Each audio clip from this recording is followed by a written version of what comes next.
मित्रांनो, गेल्या काही दिवसांपासून सोशल मीडियावर प्रचंड वेगाने व्हायरल होत असलेला हा व्हिडिओ तुम्ही नक्कीच पाहिला असेल।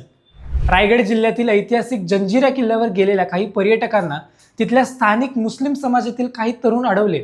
इतकंच नाही तर हा किल्ला मुस्लिमांचा किल्ला आहे, तुमच्याकडे इथे येण्याची परवानगी आहे का, अशी विचारणा करत त्यांना थेट दमदाटी करण्यात आलं। या संपूर्ण वादाचे मुख्य कारण ठरले ते म्हणजे काही शिवप्रेमी पर्यटकांनी किल्ल्यावर नेलेला भगवा ध्वज। या स्थानिक तरुणांनी किल्ल्यावर भगवा फडकवायला किंवा तो हातात बाळगायला सुद्धा स्पष्ट बंदी घातली। हा व्हिडिओ समोर आल्यानंतर संपूर्ण महाराष्ट्रात संतापाची लाट उसळली आहे। छत्रपती शिवाजी महाराजांच्या महाराष्ट्रात शिवरायांच्या गड किल्ल्यांवर भगवा फडकवायला कोणाच्याही परवानगीची गरज नाही, अशा प्रतिक्रिया सामान्य जनता आणि शिवप्रेमीमधून उमटू लागल्यात। विविध शिवप्रेमी संघटना, विशेषतः सह्याद्री प्रतिष्ठान हिंदुस्थान यांच्याकडून या प्रकरणाचा आक्रमकपणे निषेध केलाय। हा वाद आता थेट मंत्रालयापर्यंत आणि केंद्र सरकारपर्यंत पोहोचलाय। नक्की हा जंजिरा किल्ल्यावरचा वाद काय आहे आणि जो जंजिरा जिंकण्यासाठी छत्रपती शिवरायांनी आणि संभाजी महाराजांनी प्रयत्नांची पराकाष्ठा केली, त्याचा खरा इतिहास काय आहे, हे आज आपण या व्हिडिओच्या माध्यमातून अत्यंत सोप्या भाषेत समजून घेणार आहोत। नमस्कार, मी रोनक, तुम्ही पाहताय अनफिल्टर्ड महाराष्ट्र। जंजिरा किल्ल्यावरील पर्यटकांना झालेल्या दमदाटीचा व्हिडिओ समोर आल्यानंतर शिवप्रेमी संघटनांनी आक्रमक भूमिका घेतली। कार्यकर्त्यांनी थेट भारतीय पुरातत्व विभागाच्या कार्यालयासमोर तीव्र निदर्शने केली। पर्यटकांना धमकवणाऱ्या आणि किल्ल्यात धार्मिक रंग देणाऱ्या स्थानिक तरुणांवर तातडीने कायदेशीर गुन्हे दाखल व्हावे, अशी मागणी त्यांनी केली आहे। जंजिरा हा भारताचा राष्ट्रीय ऐतिहासिक वारसा असल्यामुळे पुरातत्व विभागाने स्वतः अधिकृत परवानगी देऊन जंजिरावर कायमस्वरूपी सन्मानाने भगवा ध्वज फडकवा, अशी मागणी आता जोरात धरू लागली।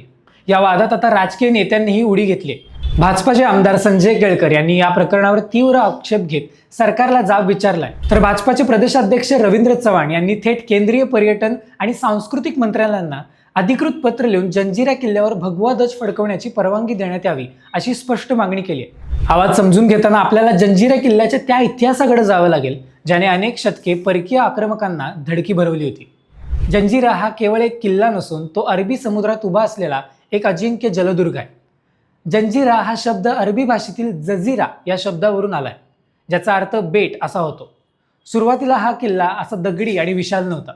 15व्या शतकात तिथल्या स्थानिक कोळी बांधवांनी समुद्राच्या चाचण्यापासून स्वतःचे रक्षण करण्यासाठी या बेटावर लाकडाचे ओंडके एकत्र करून एक कच्चा किल्ला बांधला होता, ज्याला मेढेकोट म्हटले जायचे। पुढे अहमदनगरच्या निजामशाहीच्या सिद्दी याकूत खान याने कोळ्यांचा पराभव करून या बेटावर ताबा मिळवला आणि तिथे हा दगडी जलदुर्ग उभारला।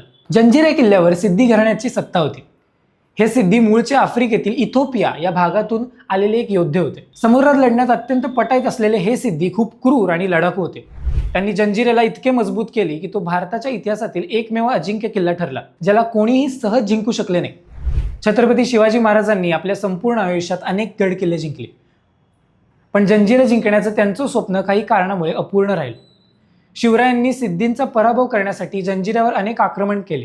सिद्धींना समुद्रातून मिळणारी मदत रोखण्यासाठी शिवरायांनी जंजिराच्या समोर पद्मदुर्ग नावाचा दुसरा जलदुर्ग उभारला। शिवरायांच्या या रणनीतीमुळे सिद्धी पुरते अडचणीत आले होते, पण समुद्रातील वादळे आणि इतर राजकीय आघाड्यांमुळे मराठ्यांना जंजिरावर थेट विजय मिळवता आला नाही। शिवरायांच्या पश्चात छत्रपती संभाजी महाराजांनी जंजिरा जिंकण्यासाठी प्रचंड मोठी मोहीम घेतली होती। 1682 मध्ये संभाजी महाराजांनी जंजिराला वेढा घातला। हा वेढा इतका कडक होता की सिद्धीची कोंडी झाली। संभाजी महाराजांनी जंजिरा जिंकण्यासाठी एक अद्भुत योजना आखली होती। त्यांनी थेट मुख्य भूमीपासून जंजिरा किल्ल्यापर्यंत समुद्रामध्ये दगडधोंडे टाकून सुमारे 800 मीटर लांबीचा पूल बांधण्याचं काम सुरू केलं होतं। जर हा पूल पूर्ण झाला असता तर मराठ्यांचे सैन्य थेट किल्ल्यात घुसले असते, परंतु दुर्दैवाने त्याच वेळी मुघल बादशाह औरंगजेब प्रचंड सैन्यासह स्वराज्यावर चालून आला, ज्यामुळे स्वराज्याचे रक्षण करण्यासाठी संभाजी महाराजांना ही जंजिरा मोहीम अर्ध्यावर सोडून मागे फिरावे लागले। पुढे पेशव्यांच्या काळातही सिद्धींना पराभूत केले गेले, पण जंजिरा किल्ला पूर्णपणे मराठ्यांच्या ताब्यात येऊ शकला नाही।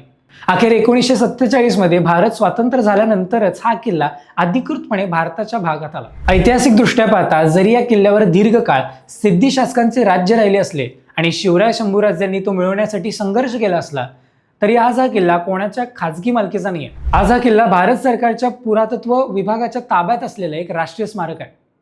त्यामुळे लोकशाहीत कोणत्याही राष्ट्रीय स्मारकाला धार्मिक रंग देणं अत्यंत चुकीचं आहे। जंजिरा किल्ला हा महाराष्ट्राचा आणि प्रत्येक भारतीय नागरिकांचा ऐतिहासिक वारसा आहे। महाराष्ट्रात पर्यटन स्थळी जाऊन हा अमक्या धर्माचा किल्ला आहे असे म्हणून पर्यटकांना धमकवणे हा थेट कायद्याचा आणि देशाच्या संविधानाचा अवमान आहे। पुरातत्व विभागाने अशा प्रकृतींना आळा घालण्यासाठी तिथे तात्काळ कडक सुरक्षा व्यवस्था तैनात केली पाहिजे, जेणेकरून कोणत्याही पर्यटकाला भीतीशिवाय आपला इतिहास अनुभवता येईल. मित्रांनो, हा जंजिरा किल्ल्यावर पर्यटकांना झालेल्या या दमदाटीवर सरकारने काय कारवाई केली पाहिजे आणि जंजिऱ्यावर कायमस्वरूपी अधिकृतपणे भगवा ध्वज फडकवण्याची मागणी कितपत योग्य आहे, तुमची मतं आम्हाला खाली कमेंट बॉक्समध्ये नक्की कळवा. हा माहितीपूर्ण व्हिडिओ जास्तीत जास्त लोकांना शेअर करा आणि चॅनलला सबस्क्राईब करायला विसरू नका. भेटूया पुढच्या व्हिडिओमध्ये. धन्यवाद.